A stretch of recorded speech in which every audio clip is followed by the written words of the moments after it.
Every year we have no place to put them. Takes them 3 hours to get to fields to work. Used to be farm worker housing, but they tore it down. I hold 25 beds for workers who pick. Corn season is 3 months. They work, come sleep, get up at dinner, sleep again. At 1 a.m., they leave for work. At the women's shelter. What's different now, is fear. Different people, the same problems, always women trying to get away, evictions, domestic violence, always true. Hard on women now when rents are high. The migrants come after they're released and have a ticket. Just a couple days, a shower and a bed, and on their way. We did have one baby born here, 6 months now. The mother's waiting on her husband, Joseph, Mary, donkey, headed onward. We got a grant to build a garden for the children. Please, would you also stay for dinner?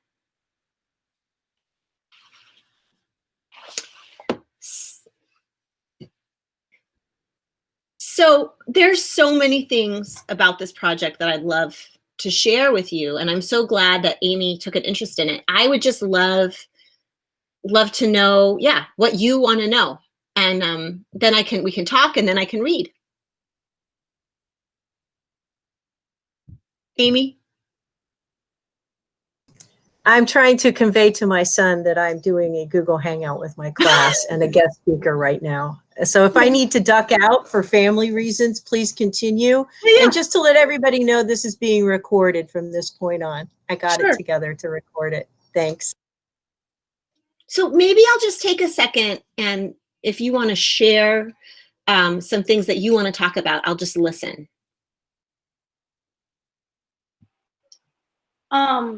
On page, I believe it's 34, this is just more of a comment versus a question. But I really liked how imagery-wise the map was included, especially with the poem that it goes with on page 35, because I feel like having a visual representation of how big California really is as a state and the amount of distress that what was going on at this time had on the state just because of how many people were impacted by how big it was. I feel like that was just a really great thing to include together. Those two, the image and the poem, really went together, so I liked that.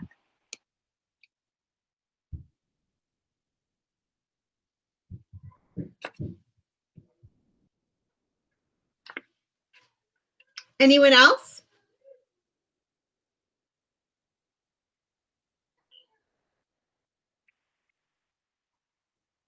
Hay is being baled outside my window. I love that. You're in the middle of an agricultural scene yourself. That's awesome. That's great. I miss that kind of thing. I grew up near that, but I'm not near it anymore. Any other suggestions for reading? Maybe I'm trying to think of another. I'm sorry. Katie, you're speaking. Sorry. It might be a little bit loud here because I'm outside, but I really enjoyed the narrative poems that you included throughout, like the very heavily narrative ones, specifically when you were at the canal and you were confronted by the officer. And I just was wondering if you intentionally chose to include those moments throughout and then sort of scatter the free verse poems when you were observing more imagery heavy moments, like when you're describing the farms. Just was that an intentional choice to include the two in various spots? Mm-hmm. It's a great question. Are there other questions?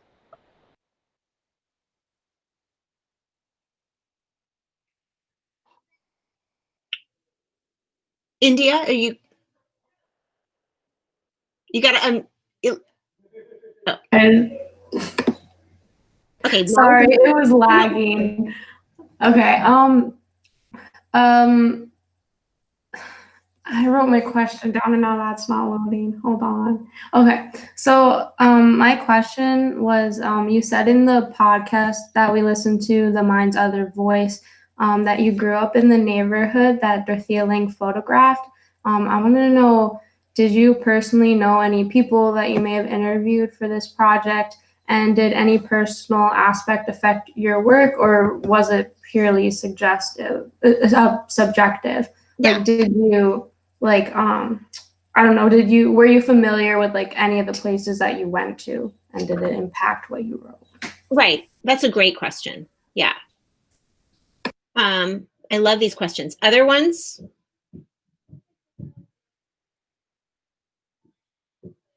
You totally don't have to have a question. I'm going to gather them all up and then I'm going to jump in. So and I can take more at the end of talking, but let me just maybe one more and then we'll talk. I would love to hear about my planning, research, and inspiration. Okay.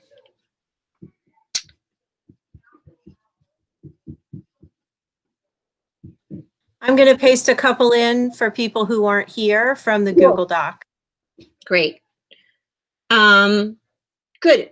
Why don't you start pasting them in and I'll start talking. We're going for what time does this, it goes for an hour. So we'll be done at noon, or my 3 your time.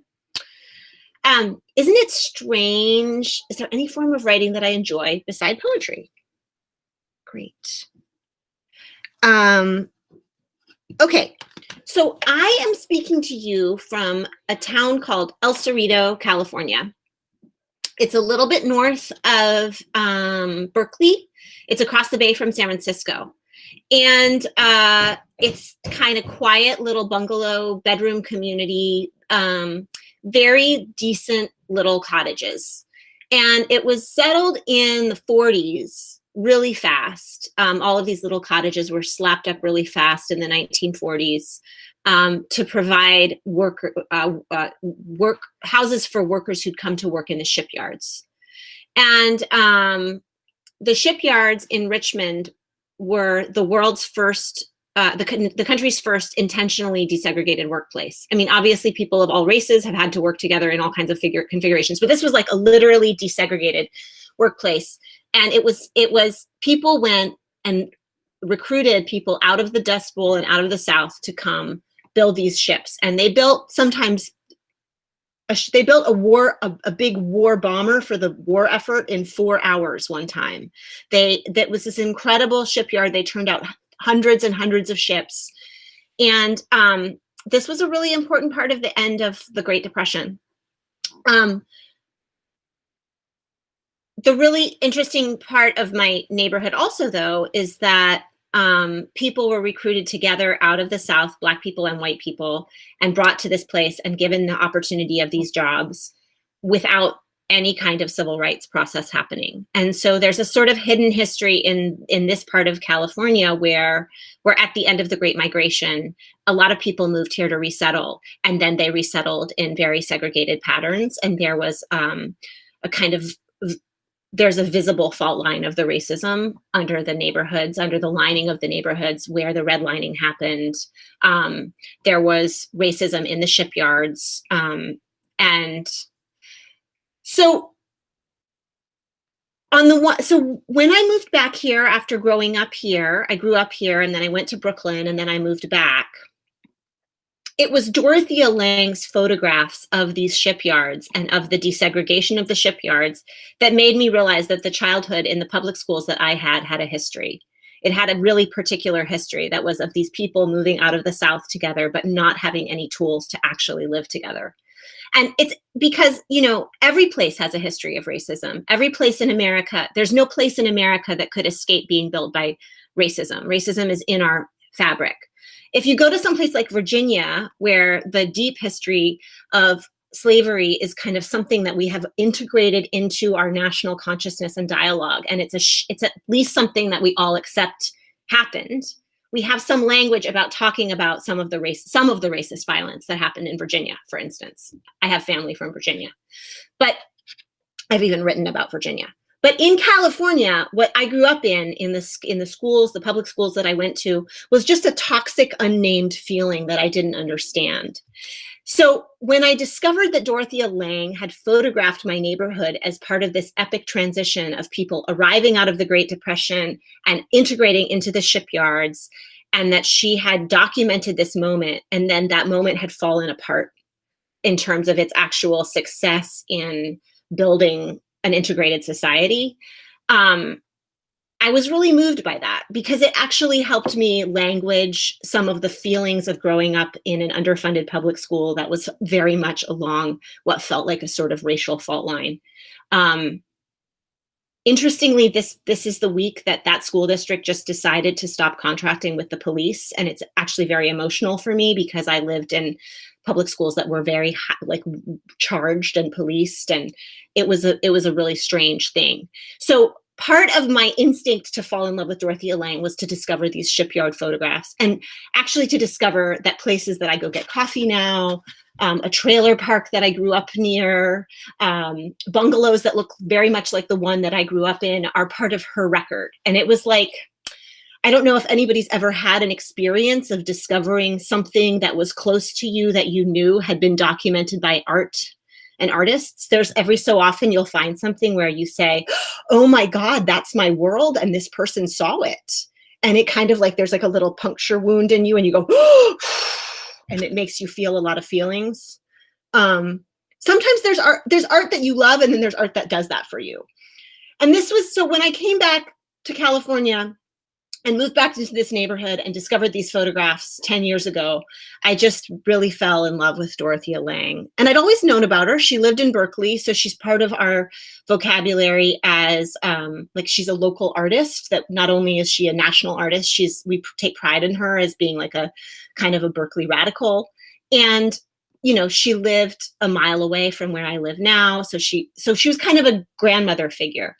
So I spent a lot of time just looking at her photographs. And in the years that I was looking at her photographs that span the 1930s in San Francisco, through the Great Depression, people on the streets, all the way out to looking at agricultural laborers, to this moment of the shipyards, and also to the simultaneous moment of people being rounded up for Japanese internment and herded away to camps. So that's her path, maybe 1932 to 1945, this swath of what's happening in American history through her lens. I just fell more and more in love with her. I just thought, and meanwhile, in the California that I am working in at this moment, we are having a crisis of homelessness that's just beyond anything. I mean, there've always been people that live on the streets in California because it's warmer and because we do have a fairly settled social services network. But the intensity and visibility of the people living in camps and trailers has just been off the charts. It's so intense right now. And so there was also this model of Dorothea Lange being somebody who cared about shelterlessness, and that was an issue she cared about. Another big issue that we've been facing in the last little while is this question of internment, of incarcerating people, and of detention centers. And that was also something that Dorothea Lange photographed when photographing Japanese internment. So there are all of these pieces of history that she saw that felt like they were really relevant. I also just loved her photos. They're beautiful. And I only have 8 of them. And these are a little bit like not her standard photos, but if you have a chance to go look at her body of work, it's so gorgeous. It's not just that it's political in the sense of it calls us into the polis and the common sphere and our sense of responsibility to one another. It's also that the work itself is just hauntingly beautiful, whether it's a tent or a laundry line or somebody's basin that they've put out in front of themselves. And I just fell in love with the photographs. So a couple years ago, I discovered that her archive is held at the Oakland Museum of California, and I got permission to go to this archive. And I found that, as well as being an amazing photographer, that she was also a really, really cool note taker, and that she had a really good ear for language, and that she would go to these places, whether they were migrant labor camps or an internment center where Japanese were being actually asked to build the very carceral place where they were going to spend the war, which is crazy. Like, they interned Japanese, but then asked them to build their own concentration camps, which is just insane.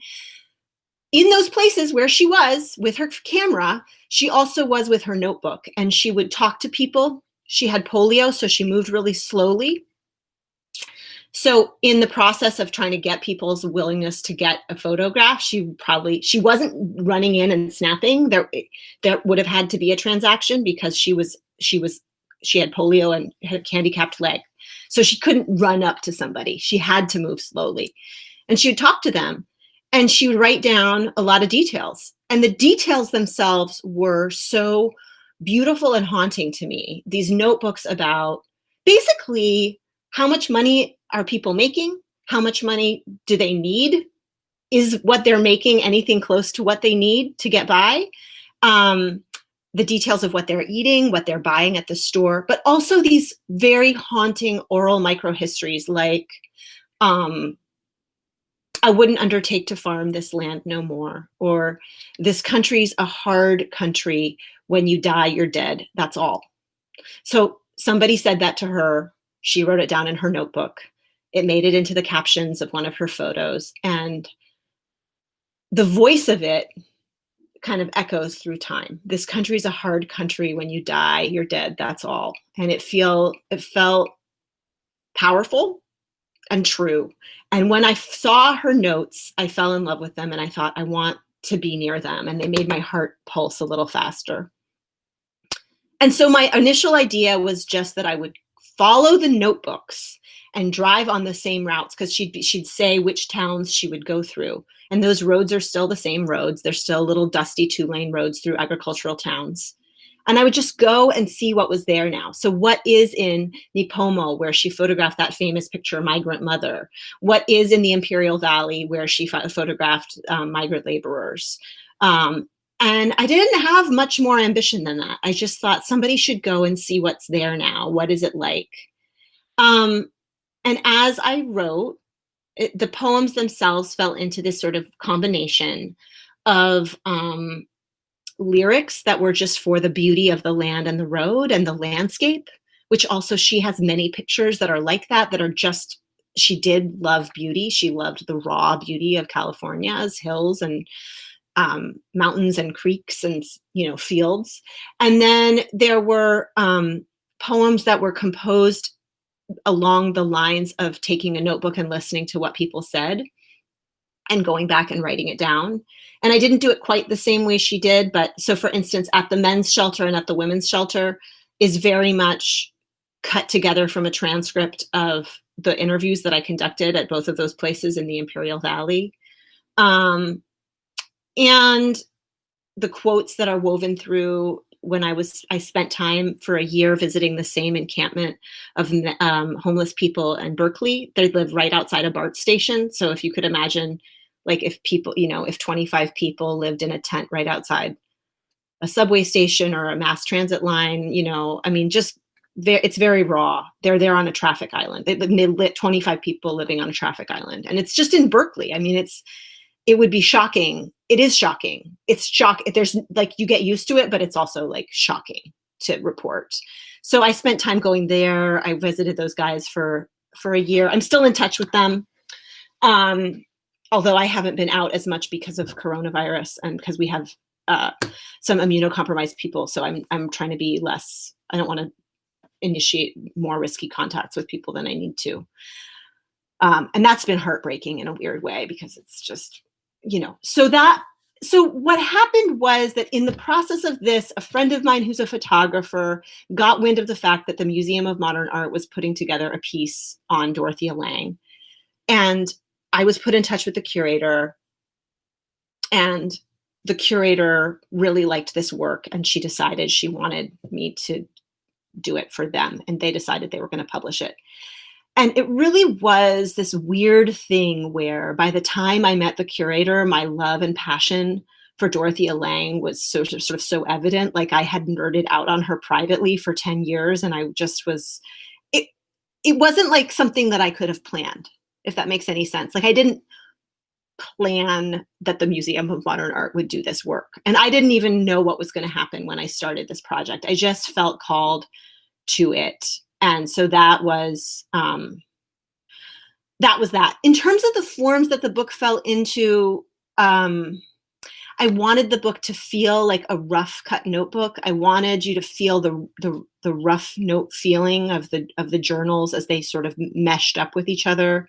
I wanted people to feel unsettled as they leapt back and forth between time, so that you would see that issues of shelterlessness and migrancy and climate change and racism, and that all of those things kind of dance across time, and so that the past and the present are sort of mixed up. But in terms of like when it was lyric and when it was prose, I'm not schematic. I do that by instinct. It felt like that piece, that really prosy piece in the middle about visiting the Imperial Valley and visiting the detention center.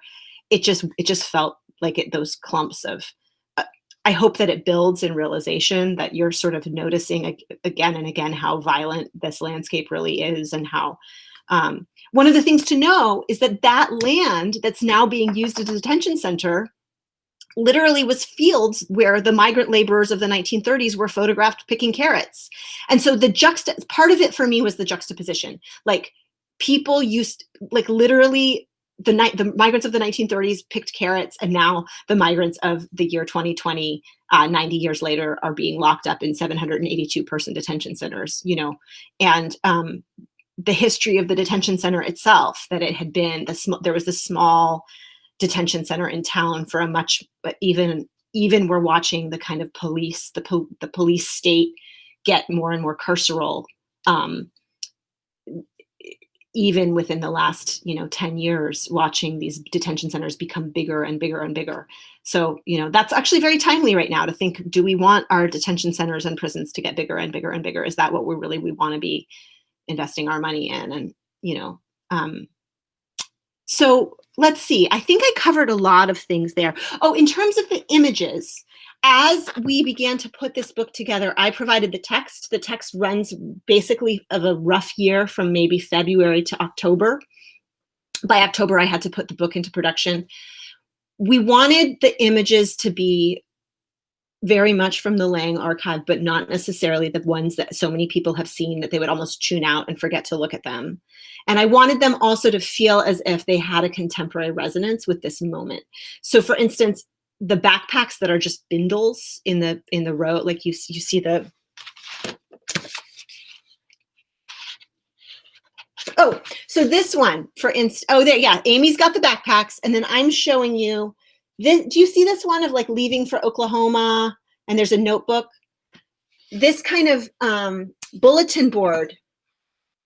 If you go to places where people have any kind of organized homeless encampment, they have these bulletin boards, and the bulletin boards are about social service networks and who's giving rides places, and which churches are serving dinner on what nights. So this kind of tattered bulletin board form of communication is very much alive in encampments now. So that felt, the backpacks, somebody's objects just sort of left on the side because people are carrying things and they're tired and they want a place to put them down. That felt very contemporary. I didn't want you to look at the images of the past and just feel that they were anchored in the past. I wanted you to think about the way that some of those types of images float across into the world that we live in now. So that was just how I put the image. And I also didn't want them to illustrate. I didn't want like a one-to-one correlation. I wanted your mind to feel a little bit the staging. I wanted you to feel a kind of a looseness between the images and the photographs. So they're not meant to be illustrations per se. And that was kind of the framework of how I thought about it. Somebody asked what I write beside poetry. I have a journalism degree. And I've made a lot of my living as a freelance writer and a nonfiction writer. I teach journalism and nonfiction at UC Davis. I really, really love very well-crafted nonfiction. And I think it's an art form. And so this kind of poetry came out of direct reporting, in the sense that I did go into the detention center, and I did go into the homeless shelters, and I did go into the the fields of the Imperial Valley, and I did go to Nipomo, and I did, I mailed this book to 25 people who were sources. I did, interview an immigration lawyer, and I did, so that sometimes people think of poetry as like just looking at daffodils. There's a idea from Wordsworth that poetry is like recollection, is emotion recollected in tranquility, and that basically you lie upon your couch and you remember the daffodils you saw yesterday and you write a beautiful poem. And that is totally cool, because you could do that, and there's nothing wrong with doing that. That's a great way to write a poem. But these poems actually began by going to an archive and traveling around California and taking a notebook and taking a journalistic practice with me. And that's partly based in the fact that I have trained in that mode as well. So those are a lot of things I said. Did I answer some of your questions? Do you want to jump in with some more questions? Mariah. Okay, unmute yourself, my dear. Sorry, I was just asking my brother how to do it. Oh, yeah. So with the theme of these themes, one of the lines from the book says, "People left stranded by the outwash of industry in America." You wrote that that's a general theme of the book. And for some reason, I love that sentence, but I guess I don't necessarily understand it so much. So I was just wondering if you could explain your, yeah. That's great. So that poem called Note to Self is in the middle of all these very kind of clinical things that Dorothea Lange was doing. She really didn't have much personal space. She didn't say like, I am so sad, or like, I am worried about these kids, or I miss my son, Dan. Every so often she would have a note to like write to her husband. She was on the road a lot, or to call her son. She would sometimes report in her expense reports that she had made a long distance call to somebody, you know, in the 1930s from some payphone somewhere. But every so often she had these ideas called Note to Self. And in the Notes to Self, you see a woman with a very ambitious project. She's really trying to do something that's ambitious, and she wants to reveal us to ourselves so that we look at ourselves and we see who we are. And this phrase, left stranded by the outwash of industry in America, you know, she was photographing people who had been tenant farmers, and then the beginning of the agricultural revolution, as well as the fact that the topsoil of Oklahoma was not really adequate for that kind of intensive farming.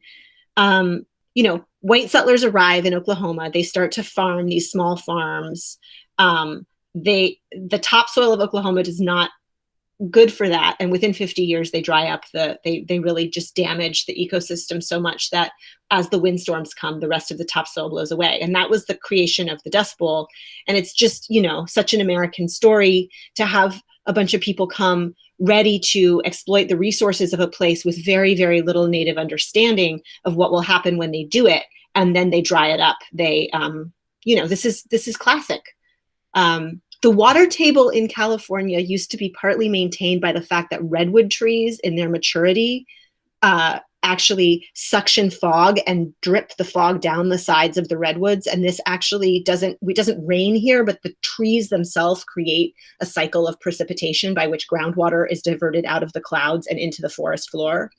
And our water table in California is down 50%, but our redwood tree, I mean, 50% more than you would even think from agriculture.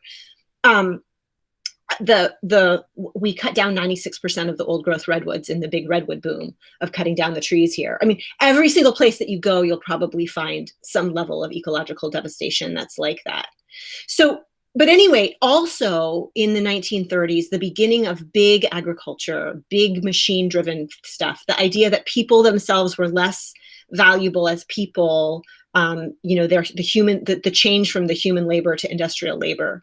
So I think that this thing of watching people get caught in this tide of modernization and change, where the way that they had lived was not adequate and wasn't, you know, and we live in a moment too, I think, where the question of what we're going to be good for, what are we useful for, what is it to be human, what are we supposed to do now?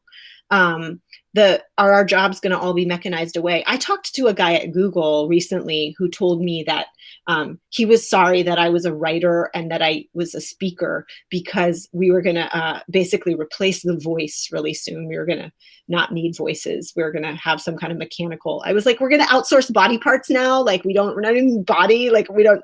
So the idea of what are we going to do? So it's something she wrote in her notebook, but I incorporated it into my poem because it felt haunting and true and like it leapt across time. Cool? Yeah, thank you so much. Sure. Other thoughts? I see a couple questions. I just want to make sure. Jazeel, who couldn't come to the visit today, what's most important to you about writing? Okay, hold on. Let me go through this too. How do you choose what part you want to keep and how to dispose? What about the photographs? I answered that one. If you could tell your own self anything, what would it be? Was there any specific incident? What was it like to feel that you could accurately portray? Okay. Oh, what would you suggest to our generation? Amy, tell me the question that you just said from Jazeel. It was farther down. It was very simple. What is most important to you about writing? Oh.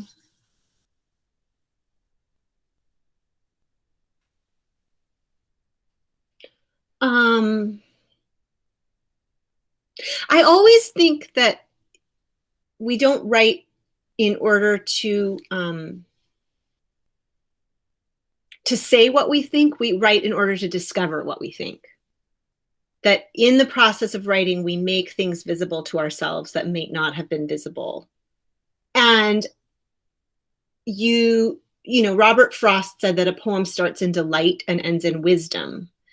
And I also think that a poem can just start in a strong instinct of just a shimmery feeling that this is something I'm compelled by or obsessed with or fascinated by, and I have to see it through.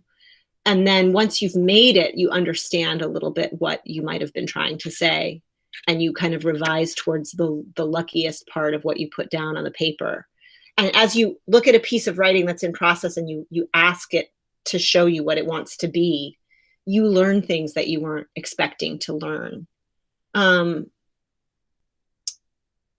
That poem about the migrants, the two shelters, was taken from these two shelters in Imperial Valley, which is a very, very, very poor county at the southern border, where the water is hauled in from Colorado, where the water is guarded with these crazy gates.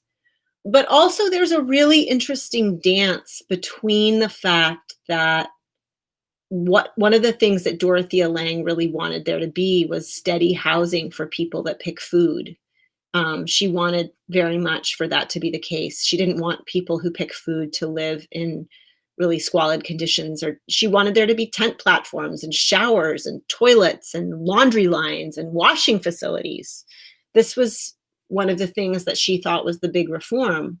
And one of those camps was built in the Imperial Valley as a reform, and it was since torn down. And so now the people that pick fruit and food and corn in the Imperial Valley often come from Mexico to do this work that they do every year, and then they go and live in this homeless shelter. So the guy that ran the homeless shelter was talking about his sort of weird grief that there was no place to put the people that pick our food, and that to him felt like this fundamental indignity. But this weird thing of like, are you a migrant? Are you homeless? What is it to be without shelter? Why should anyone be without shelter? And I began to think about these different forms of shelterlessness that are, and then when you're a migrant, do you get locked up and interned? It was like things that she thought about were in a constellation that kept repeating in slightly different ways. It was like all of these questions that she put in the air all these years ago, suddenly you could pick them up and they weren't exactly the same questions, but it was like somebody had taken the great balls and sort of twisted them around, that they were still the same ingredients, about, you know, and this sort of this sort of fascination that she had of like, what does it take a person to get by in the world?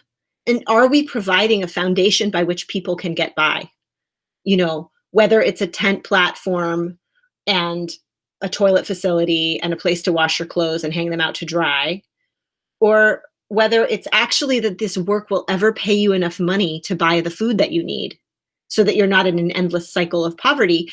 Those questions are real questions that people are talking about right now. You know, what is the minimum wage that we need? Does it have to be $15 an hour? Does it have to be $18 an hour? Is it adequate to have that kind of minimum wage if you could be wiped out by a single catastrophic health emergency in this country? You know, what is the tent platform that we need to be together as humans? And of course, obviously right now, we're really aware that like the well-being of other people is the well-being of ourselves. Like we can't have a society where some people are allowed to be sick in the moment when we have a dangerous disease passing through that could touch any of us, you know, and this idea that we have to decide on the nature of the common tent platform that we want. So yeah, that's sort of how that started and got under my skin. Cool. I'm answering. Now I'm talking all over the map. But am I telling you what you need to hear?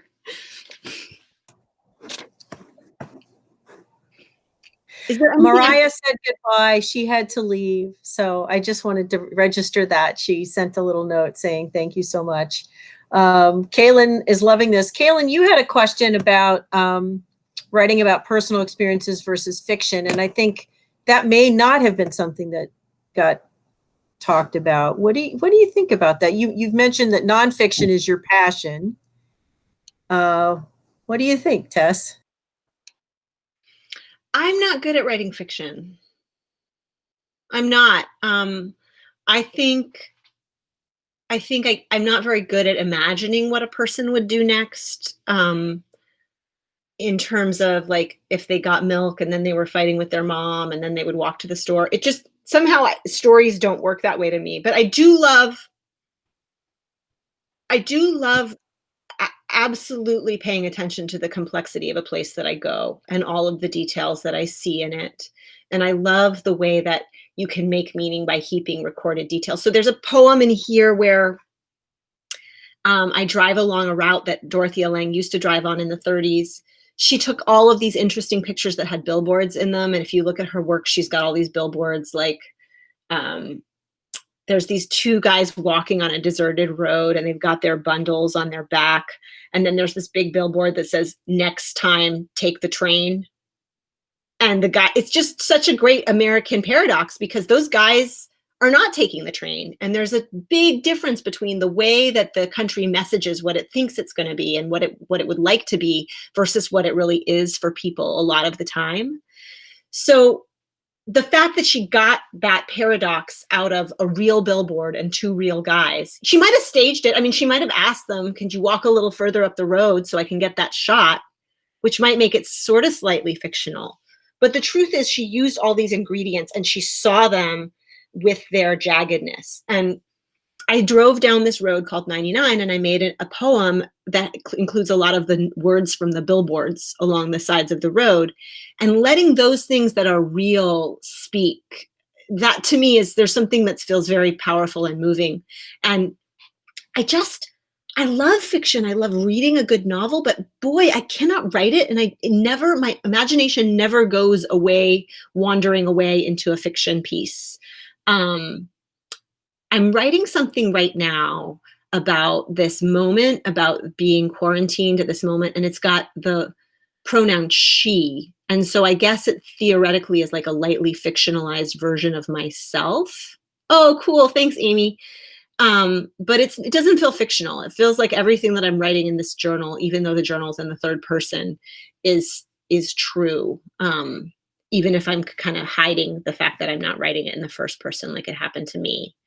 And if you're going to say, well, why are you doing that? I would say, I don't really know yet. So I also think that part of the work of writing and artistry is you get more comfortable just kind of trying something out, that there's something where you become more and more comfortable trusting your intuition to try something and try something else.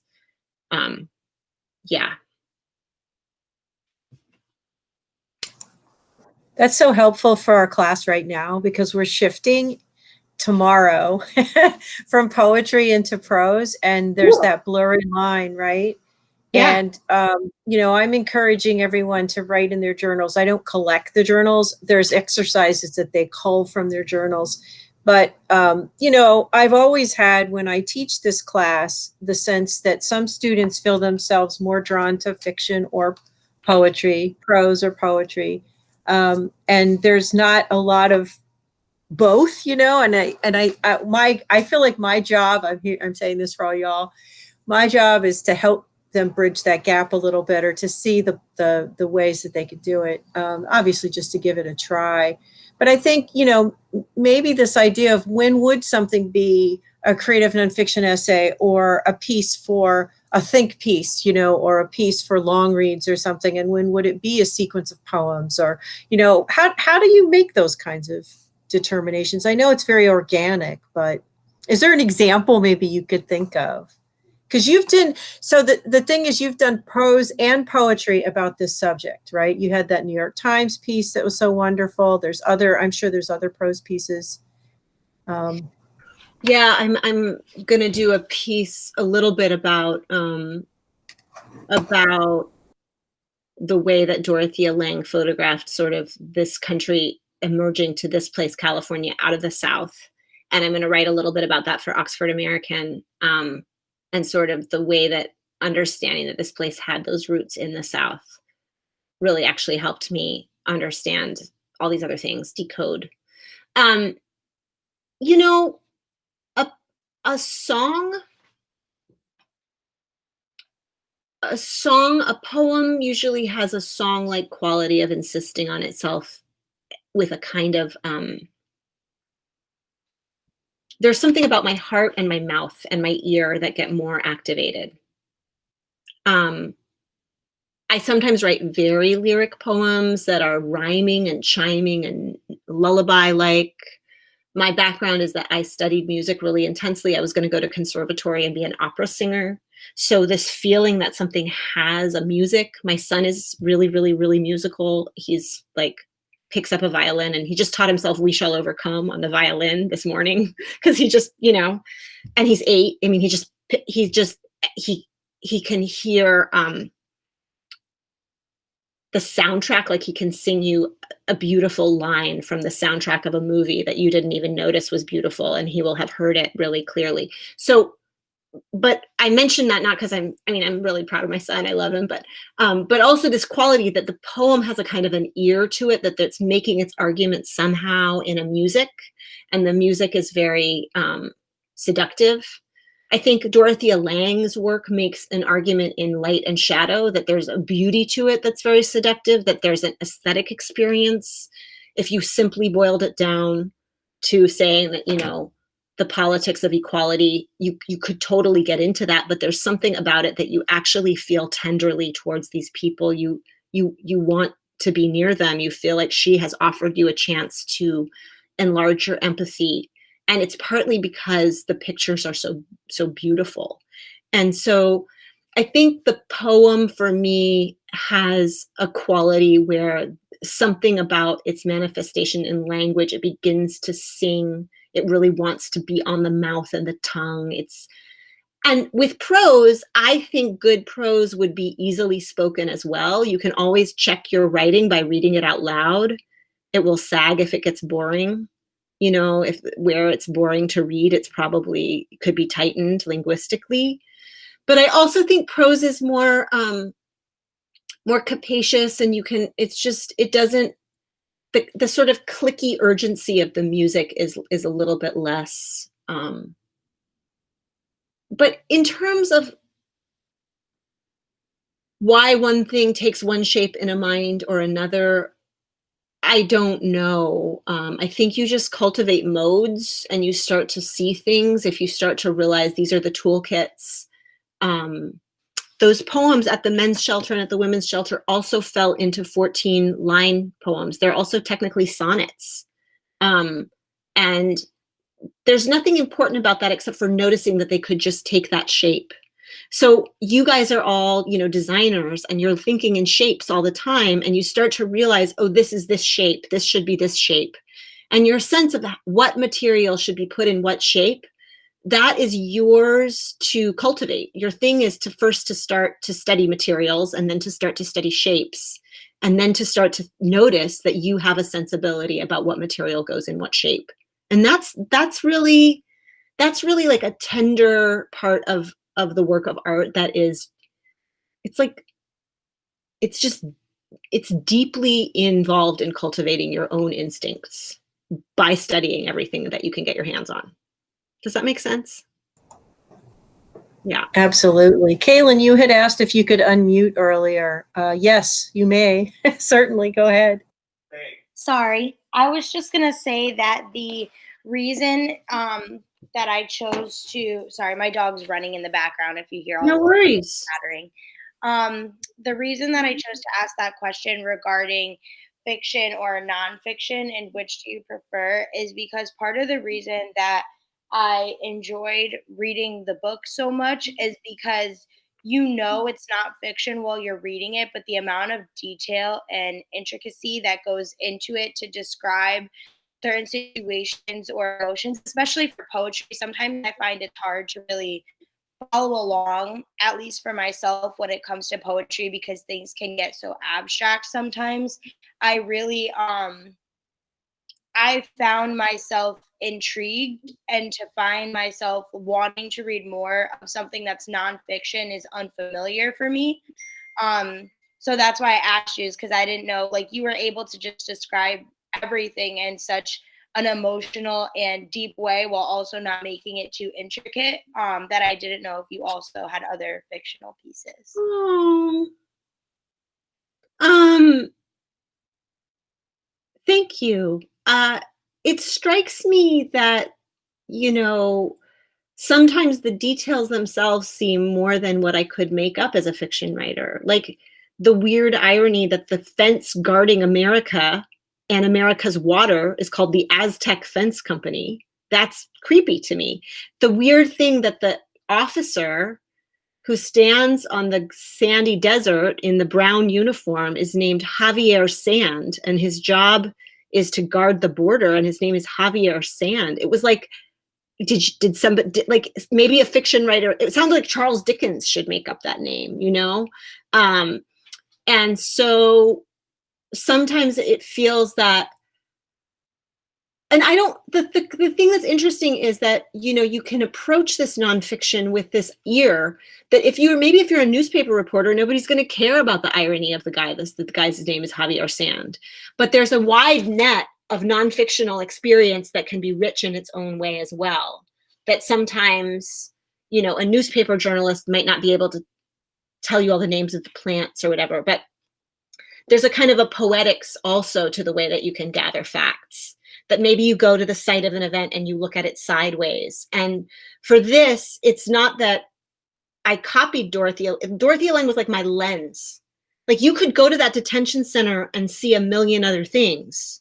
And there's lots of other stories you could tell there. But for me, the story that was somehow compelling me at that moment was this lens of the fact that that was actually the site where all these other migrants had been picking carrots and been photographed in their tents on the side of the road, the carrot pickers in the 30s and, the late 30s. So that somehow that the way that took shape was through the lens.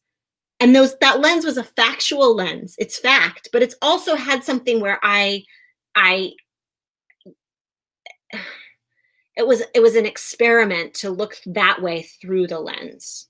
So, nonfiction can be a lot of things, is what I'm trying to say. And nonfiction can have a sort of poetic sensibility, if that makes sense. Kaylin. It was cutting out really badly at the end. So just say like the last 5 words so I can hear what the end of your sentence was. I apologize. Right. I mean, I think that we gather facts, that you can gather facts with a lot of different purposes in mind. If I was writing a government report, if I was writing a daily journalism, if I was writing long form journalism. And also it's possible to gather facts as a poet. And that also might change it's still nonfiction, but it might change the kinds of facts that you gather or the reason that you go gather them. I agree. And I agree with the point that you made that sometimes the irony, like the word that I used before, in some of the real facts is 10 times more intriguing than anything that you could possibly come up with fictional wise, just because, especially with a topic so serious and so deep, there's just certain things you can't make up. You know what I Totally. mean? So I fully agree with what you said. Yeah. Should we end with a poem? That would be great. And I just wanted to note to the rest of the class, I can stick around after Tess bids her farewell just to answer questions and stuff if anybody wants to, because you got me here. Tess, we're just so grateful. Thank you so much for this. Of course, I have a million other questions, but we only have an hour, so.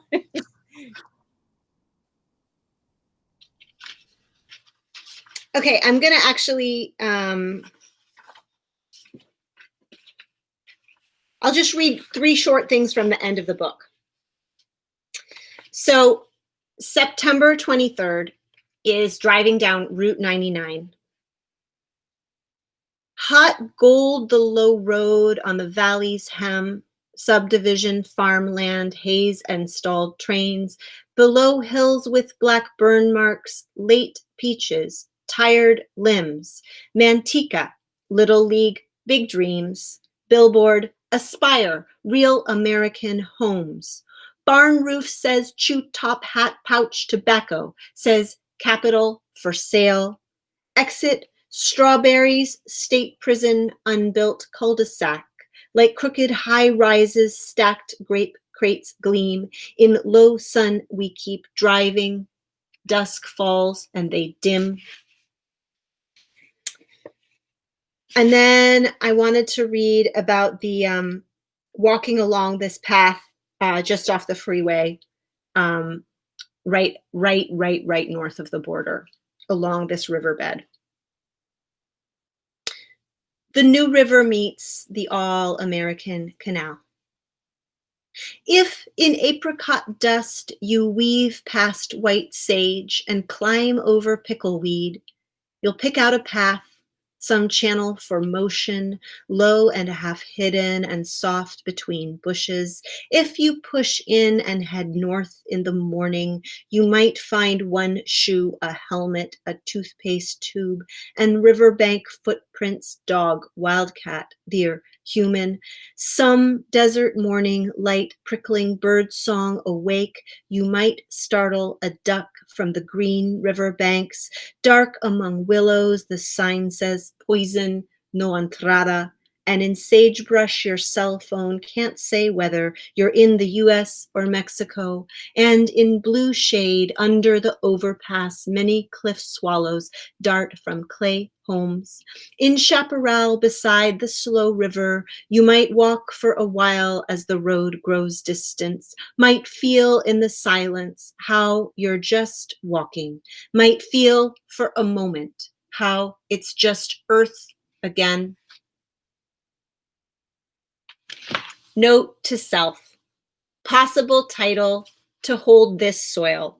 Note to self, general theme of book, people left stranded by the outwash of industry in America. Note to self, US 99, the splendor and the rest of it. Note to self, really do the work, follow the whole travel, destination unknown. 1, the method. 2, this still blank. A book on the conditions of us. Thank you. Thank you, Tess. That was really wonderful. We are so grateful. And thank you most of all for the work, and keep it going. I just had one quick question. Do you know if your session last week was recorded? And if so, I think it was, and I can get that for you. perfect, because I want everyone to have a chance to do that. Thank you, Tess. Have a great day. As I said, everybody else, and I just want to tell you that I think Kaylin was having some problems, but I could hear you, so it got onto the recording, so we can always go back. And thanks again. And again, if any of the class wants to stop and say hi to me or ask me some questions, I'll stick around for a little while. Have a great day, Tess. Thank you so much. Yes. Amy, thanks for your support. You all, if you're in New York, the museum may open later this fall, and you can go see the exhibition. I don't think I'll be able to fly out again to do that. That seems a little wild, but you know, I just want to end with one small thing, which is saying that part of the solution to the Great Depression was to put a lot of people back to work through the WPA. But one of the groups of people that got provision and was given work was artists. And as we think about this thing called the New Deal, whether it's going to be a Green New Deal or a Black New Deal or what kind of New Deal it's going to be, we should be talking about what artists do for us. And the fact that you can now go to the Library of Congress and download any one of Dorothea Lange's photographs for free because they are for you. This is a moment when she built something that was for the country and is owned by the country. And part of the reason that that we have this work. And so I just would encourage you as young, aspiring makers of culture to think really hard about your role and your voice in building whatever economy is going to come next. So thank you for having me here today. Thank you. Bye-bye. Bye.